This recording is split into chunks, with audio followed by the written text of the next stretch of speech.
Namaste, namaskaram, vanakkam, namo namaha, Jai Ganesh. Please visit our website at classicalyoga.org. Let's today look at what psychologists use, an acronym, for one to do some, hopefully, self-introspection into one's nature. The O.C.E.N acronym. Openness, conscientiousness, extrovert, agreeable, neuroticism. So let's look at life as an ocean of bliss and or an ocean of misery. Everybody knows that life is a mix. This is duality. Good and bad, joy and sorrow. Absolute calm is not the law of the ocean. Every surfer knows, for example, that the ocean can be very inviting, very warm, very agreeable, and then quickly switch over to cold, violent, even dangerous. This is life. So let's look at this acronym O.C.E.N in general, and we'll also associate it with the Hindu Yoga Dharma. O.C.E.A.N. Openness. The ability to try new things. The inventive nature, imagination, creativity. Basically a faith in oneself, a faith in life, confidence. Also a sense of gratitude. Just think of the opposite.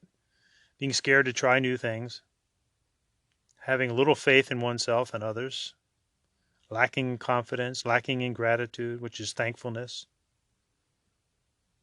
And think for a moment about those who are totally afraid to try new things, even religious people.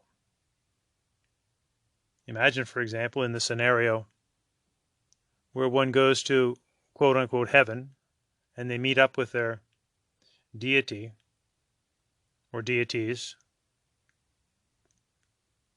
and they say that they have never drank, they've never had wine, for example, never done a lot of other things in life. And the deity may say to the departed soul, you know, we took a lot of time in making these grapes and you never even tried it once. So obviously, using wisdom, we want to be open to this life that we have, however long, and be able to try new things. This requires having faith and confidence and a sense of gratitude, openness, conscientiousness, the ability to be organized, to be efficient, to be persistent, to be able to sacrifice. And again, think of the opposite. When we lack organization, when we lack persistence, when we don't understand the wisdom of sacrifice, of doing for others. So conscientiousness. Extrovert. Being positively outgoing. Confident. Learning to deal with life. Learning to deal with other people. Getting along. Agreeableness. Being friendly. Compassion. Being able to converse. Have conversations. Ethical. Debates. Obviously avoiding rage, anger, bad language, so prevalent today on the internet when people don't actually see who one is. And all these are actually signs of cognitive dissonance. Being agreeable. Neuroticism. Well, various neurotic traits are a very excessive shyness. There is a good shyness of innocence, like children, babies have. Being extremely moody, depressed, stressed out. So let's look at a correlation here with the religious life in general and specifically Hinduism. When it comes to being open, why not also learn about the many aspects of life, including religion, which is very important to obviously billions of people? Look at inventiveness, imagination, creativity of the open life. Look at the religious stories. Yes, many take them way too literally, but profound symbolism is found in these religious stories that permeate all the religions of the world. We humans are storytellers. And in Hinduism, we're not afraid to study these many religious traditions at all. In fact, that's a very important part of a Hindu's life, is to learn about the other great religions of the world, for they are our fellow human beings. This sense of faith in openness and confidence is what Hindus call Shraddha. Full faith in life, full faith in the Dharma, understanding the duties, principles, traditions, what holds life together. Having a sense of hope for life, Asya. Having a sense of confidence, the warrior spirit, Vira.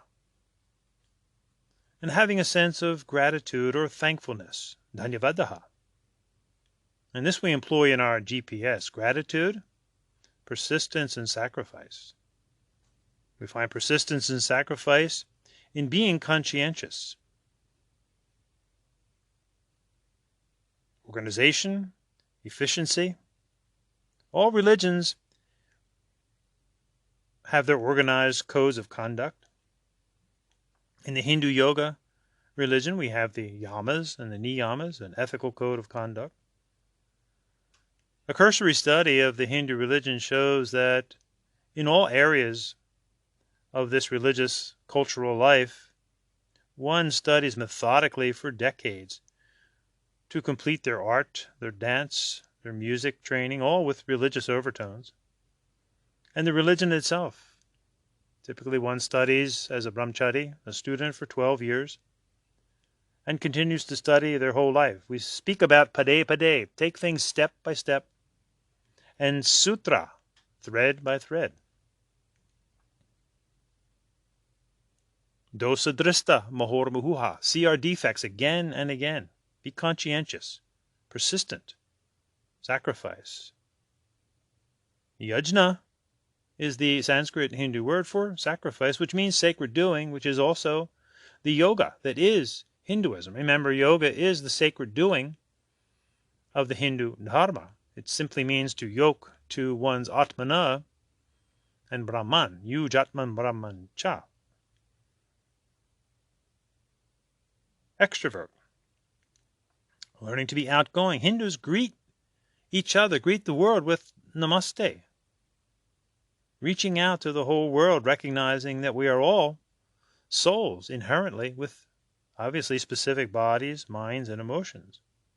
And again, in an outgoing outreach, Hindus are very comfortable with learning about other religions.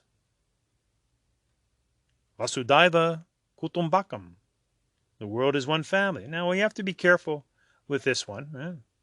We're just recognizing that we are humans. There's a humanity here. But in that saying, we also want to respect the specifics. So we're not all the same. We are all humans, but we're not all the same. We need to respect the differences, especially when it comes to religions. We're not trying to make a one universal religion by that saying. And beautifully, India has welcomed many, many people to the land of India. It's known as the world's largest democracy. And yes, sometimes they have been too tolerant. There is such a thing as being too tolerant. So while being outgoing and confident in life itself and welcoming others, we also have to learn when to say enough is enough. Boundaries are important. Being agreeable, friendly, being able to converse. In the Yoga Sutras, the Saiva Hindu Guru Patanjali says, Maitri, Karuna, Mudita. Be friendly, be compassionate, be happy. We have the principles of purity, Saucha, and Shanti, Shanti, Shantihi, seeking peace with our fellow human beings. All Hindus end all of their prayers with Shanti, Shanti, Shanti, peace. And Sarvesham Svastir Bhavatu, as we wish the whole world, we wish everyone an auspicious life. Sarvesham Shantir Bhavatu. We wish the whole world peace. Sarvesham Purnam Bhavatu. We wish others a full life. Sarvesham Mangalam Bhavatu. We wish others a tranquility in life. And we pray for others, be they Hindus or whoever. They are fellow human beings. Sarve Bhavantu Sukhinaha. Sarve Santu Niramayaha. Sarve Bhadrani Pashyantu Ma Kaschid Dukha Bhave. We pray for others and wish them to be free of sickness and suffering, and do what we can to help eliminate their suffering and their sickness.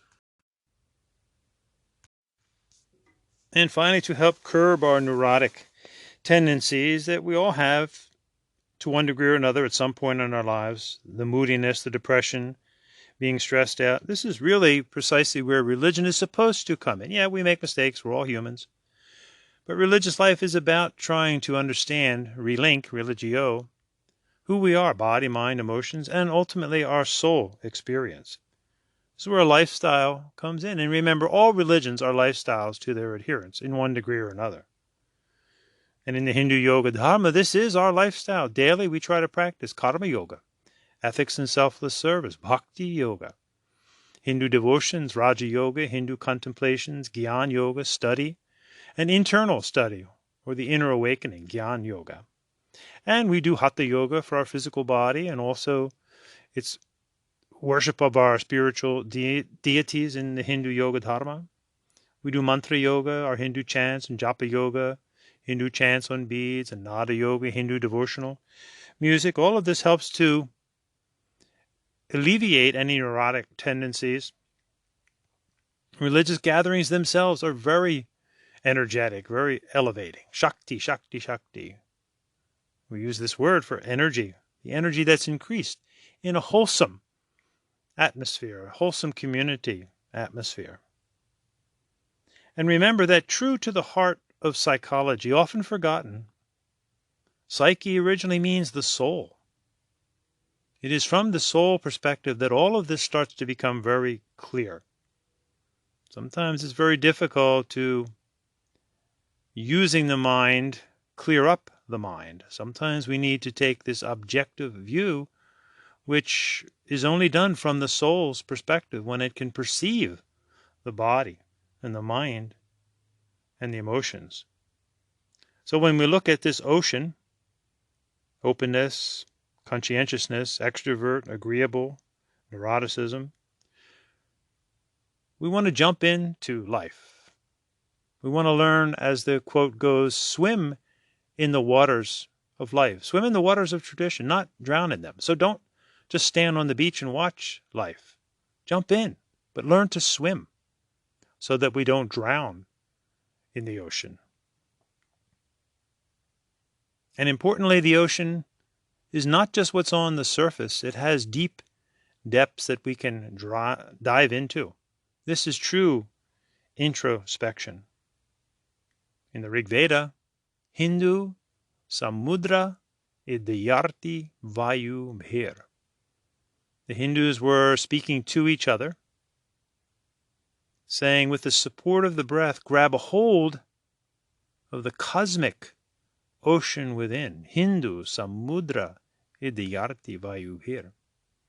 Hence the very essence of the Hindu Yoga Dharma, Tattvamasi, that thou art. We are the soul. And this soul is love, it's light, it's energy. We are the Atmana with a Deha Mana Bhavaha, with a body, with a mind, and emotions. Enjoy this art of surfing through the ocean of life. Namaste.